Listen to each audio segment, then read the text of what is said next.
Now I would like to introduce Paul Blanch.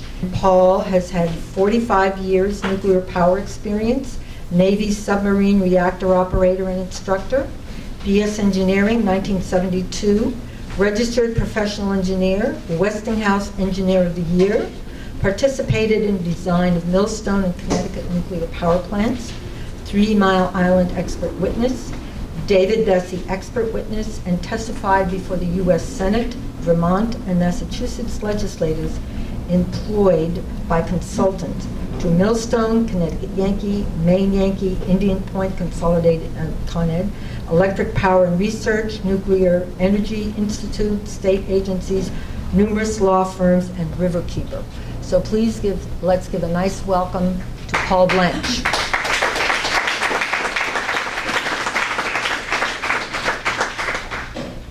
Thank you very much. You'll notice that I was one of the persons that remained sitting when someone said, "Are you opposed to nuclear power?" Nuclear power can be safe. What we see in the United States, what you people see, is not safe. But I did see safe nuclear power when I was in the Navy, but they didn't have the economic pressures on them to cut corners.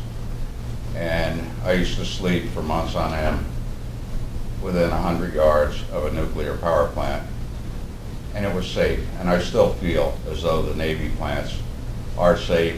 These plants could be safe, but they wouldn't be economical. Just mentioned that I have 45 years. I was just thinking it was 50 years ago this year that I actually entered the Navy nuclear power program, and I know I don't even look 50 years old. Yeah. In some respects, this is a little frustrating in that I feel as though I'm speaking to the choir. You know, everyone's opposed to nuclear energy. And I've tried to advocate dialogue on safety with the Nuclear Regulatory Commission, with Entergy. We've had some help from our local elected and congressional elected, but we cannot get either the operator or the Nuclear Regulatory Commission to show their face and actually have a dialogue on the safety of Indian Point. So the bottom line is that I'm a nuclear safety advocate. I'm not opposed to nuclear per se. I'm not opposed to the use of natural gas, although I think that we do use too much of it.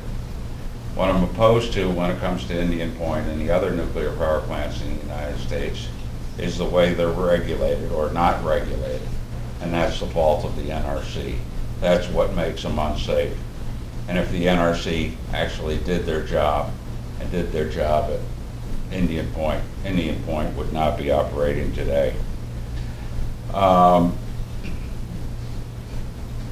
Indian Point, in my mind, and I've studied Indian Point for a long time. I worked as a expert witness for the license renewal for the Attorney General of the State of New York. I got to see what was inside, how it was designed. I actually worked for the chief nuclear officer for a few years at Indian Point. I know the plant very well. I know how it's run, and I know the shortcuts they're taking. And I want to say that, and I don't have to put too many qualifications, that Indian Point is probably the most dangerous plant in the world. Why do I say that? Well, first of all, there's one decommissioned plant that presents a minor risk, but there are two 1,000 megawatt electric operating power plants located in the highest population density of any nuclear power plants probably in the world. I have to qualify that. I'm not familiar with where they're located in Seoul, Korea, or China, but in the United States, the highest population density. And what really makes it more dangerous than any other plant are the gas lines, the transmission gas lines, natural gas, fracked gas, whatever you want to call it, that go through Indian Point. Up on the screen Susan will help me a little bit here. We actually see a diagram, and north is pretty well straight up. And when they started Indian Point Unit 1, they knew they had a gas line going through there, a gas transmission line. I think it's 30 inches in diameter, and then they added another one later. But when they started the design of Indian Point Unit 1 back in the 50s, we didn't realize the danger of nuclear and the potential for a catastrophic event, or the interaction and releases. We hadn't seen Chernobyl, we hadn't seen 3 Mile Island, we hadn't seen Fukushima. We did see some military accidents, but no one was really concerned about nuclear and nuclear safety back in the 50s when Unit 1 was proposed. So when they started building, and by the way, the first gas line was put in 1952. That's 63 years ago. And there's no record that I've been able to obtain that verifies its integrity or inspection. So we do not know the condition of that gas line. And I've asked many times, and you ask the Nuclear Regulatory Commission, they said that's not our responsibility, that's the Department of Energy. So what we see in yellow are the original gas lines that are there today. And these gas lines, one 30-inch diameter and one 26-inch diameter, supply about 55% of the gas, natural gas that we use in New England. Some comes down from upper New York State, some comes from Canada, and some comes through a more southern route. But 55% going through there, and it's getting choked. And when we get a cold day in New England, and I live in New England in West Hartford, our gas prices go way up because it's choked. The supply is not sufficient to meet the demand. I read a statement. We had a meeting, when was it? Thursday, Friday, or earlier this week, Wednesday. Had a meeting with the NRC, Nuclear Regulatory Commission. There was a crowd of about twice this size. But I had asked for a face-to-face meeting and a professional dialogue, which they absolutely refused to do after many requests from senators, congresspeople, Sandy Galiff, and many local officials. And I read to them, and this is an accurate statement, that the NRC, the Nuclear Regulatory Commission, has based the safety of more than 20 million residents, trillions of dollars of value of property in the entire area, and that means the New York area and possibly the economy of the United States, and the infrastructure on a calculation that I recently obtained under Freedom of Information Act. I filed this, what they call a FOIA, for their calculation to show that it's safe. They denied letting me see it.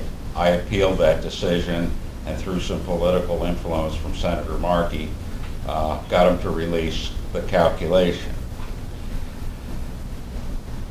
This new information, which Susan will put up in a second, has up there now, confirms that the NRC calculation, this is a calculation basing the entire safety of New York and possibly the U.S. and millions of residents. This calculation is partially handwritten, unapproved, undated, unsigned, used fictitious, false, and unsupported assumption.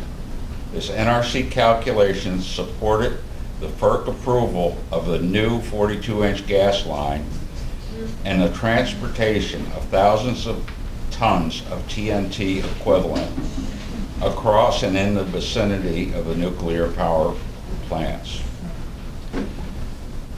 Now, again, think of the importance of this calculation and how important nuclear power is, and the risk here. I say thousands of tons of TNT. To put that in perspective, should a rupture of the new line occur, and these are numbers that we have from the Nuclear Regulatory Commission, the equivalent energy of one bomb dropped in Japan will be released from that line every 4 minutes and continuing for hours. It's scary, and I'm not saying it's going to cause an atomic blast. It's going to cause a huge fireball that will likely wipe out all electrical power, which is what caused the Fukushima event. It wasn't the tsunami that caused the release of radiation at Fukushima. It was the loss of electrical power. Now, I'd like to go back to the analysis, Susan, if you don't mind. Here it comes. As you can, what? My eyesight's bad. If you go up to the top, and these are some annotations, you can see there's a lot of information that is redacted. And this is basically a calculation if the gas lines rupture, what kind of damage does it do? Well, the calculation shows, according to the Nuclear Regulatory Commission, that it will do no damage to the nuclear power plant, and that the blast radius is somewhere around 800 foot from the blast. Other calculations from the NRC's own references show it goes out to 8,000 feet. Now, 8,000 feet would encompass the entire Indian Point site. I was talking to Ed Van Dolson a few minutes ago, and he said he wouldn't base an investment on a calculation of this quality, without a date, without a procedure, without a signature. If he's going to risk $1 million, make sure he's putting his money somewhere where he's sure and it's verified. So we have no date, no author, no approval, no procedure, only one reference, flammable gas ingress not considered. This means that if the pipe breaks and the gas doesn't explode immediately, comes into the plant, into the control room, and then explodes due to an electrical charge or something like that, it could kill people in the area. This is what blew apart Fukushima. And there's nothing in here that discusses a vapor cloud. And a vapor cloud basically is when gas or any flammable chemical is released and it drifts around, like we saw in Harlem, was basically the event in Harlem a few months ago, was a vapor cloud that permeated the building, and a spark occurred and blew up that building, killing, I forget how many innocent people. But we're not talking, 8 or 10 people here. We're talking the lives of millions of people. So you'll see stuff that has some squares around it. That means it's redacted, and I really don't have a problem in them redacting some figures which could give terrorists some ideas. So I don't object to them doing that. But Susan, if you wanted to scroll down, now right there, they have a calculation, and I'll loosely use the term, in their regulation that calculates how far the distance or the blast radius will occur should a gas line explode. They took their own calculation and inserted another term, and it's my belief they inserted this other term called Y, and the capital letter Y, and then they redacted out what it was. If you're a mathematician or have a basic understanding, it's a fudge factor that was put in to make the output of the equation meet your requirements. Laugh about it. That's exactly what it is. That Y factor is not in the regulatory guide or the regulations. Susan, if you want to scroll down a little further. And if I used to work for a utility, and if I ever handed in this calculation, or if one of my subordinates handed in this calculation with this on the back, and scroll down, and all these handwritten notes, not signed, we don't even know who did it or when they did it or anything else, I would probably fire that person, or I would resign. I would not do something like that. But yet the NRC and the chairman of the commission, before a Congresswoman Lowy said, our calculation says there's no danger, referring to this calculation. This is how bad things are in Washington. This is how bad things are with the Nuclear Regulatory Commission. They have done so many things. Tim, you've seen them. Tim's previous co-worker, Paul, what's Paul's last name? Gunter. Paul Gunter. He and I have worked since 1990. And we had him, Paul had him on a thermal lag, a fire protection issue. He's still fighting it. That's how long ago, 25 years? These people, these politicians, and there's a lot of good people inside the Nuclear Regulatory Commission, but the scum floats to the top, and the top controls it. I had a very, very interesting conversation with two NRC people yesterday. And what we really want, at least what I want, and I think what the people deserve, we want an objective, transparent, independent calculation or analysis that shows the risk presented by that new pipeline, that 42-inch pipeline that sends an atomic bomb through it every 4 minutes.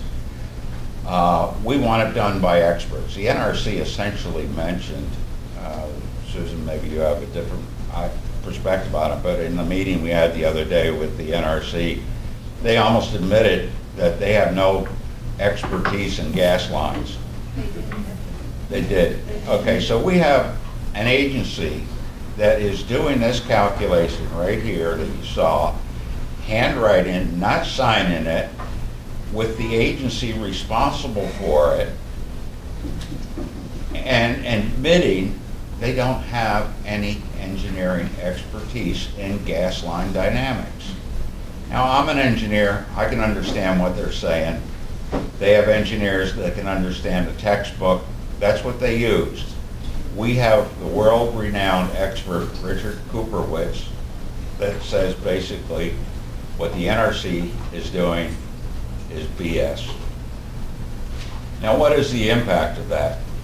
In addition to putting, and I don't want to say the lives of 20 million people, but the livelihood, and if you look and see what happened post-Fukushima, post-Chernobyl, towns, cities abandoned, it would severely impact possibly 20 million people based on that calculation. Also based on that calculation was the Nuclear Regulatory Commission approval to the Federal Energy Regulatory Commission to say, there's no risk, put the line in.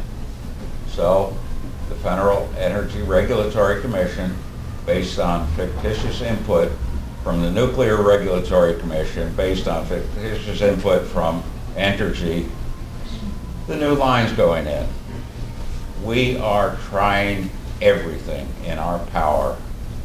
Our senators have not been too much help. Again, our bottom line is we want an independent, transparent risk assessment, and that assessment team, and it will be a team, will have at least 2 members of the public, one with nuclear experience and one with gas line experience, and then the NRC, if they want to put someone on the team, we can sit down, we can have a professional dialogue. Hey, you didn't assume this. When I was talking to the NRC yesterday, and they did an analysis in 2008, and I filed an allegation. I had a very good conversation. And it was open and professional. And the NRC admitted, in 2008, the calculation that we wouldn't let you see because of security reasons, because you brought forth this allegation, there are errors and the plant is operating in a manner that it is not designed for. The analysis for that gas line has never been done. we were at a showing on Indian Point, a film showing, and we met a very senior operator, the top operator at Indian Point, and we were discussing the gas line, the yellow gas line we saw previously going through. And we basically asked them, and I was not alone, we had other people. Amy was with me, and I think Susan, you also talked to them. Not even aware of the fact that there is a gas line going through the Indian Point property, 480 feet from vital structures. This, ladies and gentlemen, this is how bad it gets. This is how bad Entergy is. This is how bad the NRC is. It's irresponsible for Entergy not to tell their operators and the surrounding areas that there are 2 active gas lines sending millions of pounds per hour of 850-pound natural gas through there. And the operators, the senior operators that are knowledgeable in everything. And he said, what gas lines? And I said to him, what would you do if someone said, you got a 600-foot flame right outside the Indian Point Unit 3 containment? And by the way, the NRC says that if there is a rupture, it'll be recognized and closed and the gas terminated in 3 minutes. He said, I wouldn't know who to call. And you know, it sounds funny. It's not funny, ladies and gentlemen. We have a significant risk here. And the operators are not even aware of it. This is intentional. This is criminal. What they're doing. Why is the management not telling the operators that you got a risk out there and you better watch out for it, and if it occurs, here's what you need to do? Well, I think I now have the NRC's attention, and I could go on for hours and hours, but you know, I'd be more than willing to entertain any of your questions. But in conclusion, we need that independent risk assessment. We need the NRC to do its job and authorize or order Entergy to do that risk assessment. And based on my non-expert calculations and studying, there is a huge risk. And I looked up a document from the International Atomic Energy Committee, which is the world's regulator for nuclear power, and I looked at a reference that the NRC gave me, and their recommendation is that if you have a gas line in the vicinity, it's located somewhere between 5 and 10 kilometers from that facility. Where's this? 400 feet. And it's not a pleasant situation. Our problem is, how do we get the word out there? Media doesn't want to touch it. Politician doesn't want to touch it. It is too friggin' big. We're talking billions of dollars in the value of Indian Point. I know they didn't pay that. We are talking a multi-billion-dollar project with the AIM pipeline. We are talking the economy of New England, should they not put that pipeline in there. We are up against some high-powered people, and we are trying our best, and Susan and Amy and all the other people that have worked so hard using their own time, their own expenses. I congratulate them and encourage them to keep pursuing this, because I'm not getting paid for what I'm doing. I'm not a paid speaker. It's just my commitment to get the NRC to do what they're supposed to do by the Atomic Energy Act and regulate these plants properly. As I say, I will entertain questions if anyone wants to, but I'm going to finish right now. Thank you very much. To the Times, why are you not reporting on this? Right. Why not? They spoke to Paul one day, and Rachel Maddow called him, oh, actually, no, we're not going to put you on the air. Why not? Why not? This story, I cannot imagine a more scary scenario. Keep calling and writing anybody you know. Maybe Amy could. I think Paul may have some light to shed on this question as well. Well, it's a good question, and I've been asking it myself. I've talked to reporters, and there's a couple reasons. One reporter from CBS said, there's got to be an event. That's what gets attention. Someone bites the toe off a kid down in North Carolina, a shark.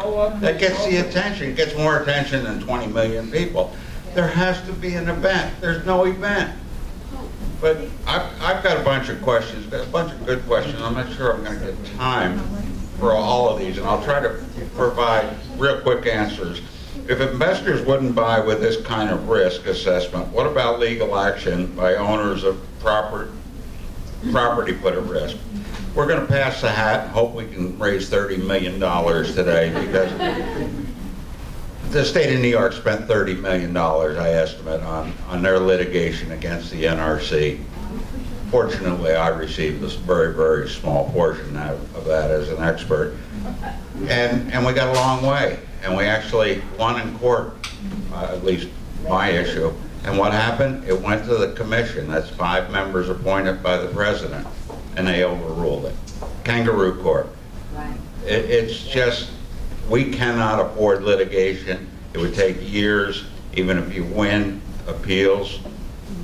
So, and then the other one is a statement I forgot to mention, that the valves that close off the gas line are controlled from Houston, Texas. They're not locally controlled.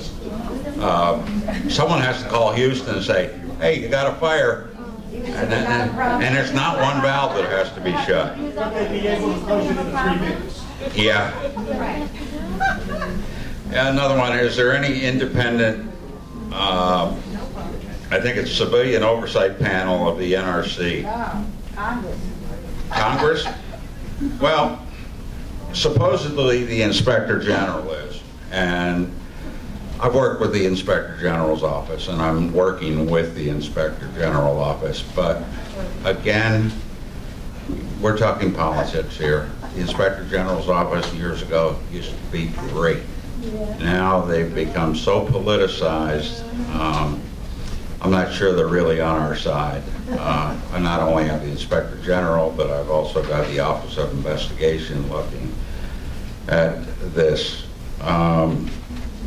Does anyone know the relationship between the NRC higher-ups, parenthesis, scum, and Algonquin Pipeline FERC and higher-ups, and Schumer and Gillibrand? I'm not qualified to answer that. Susan might be able to. Yeah. Yeah.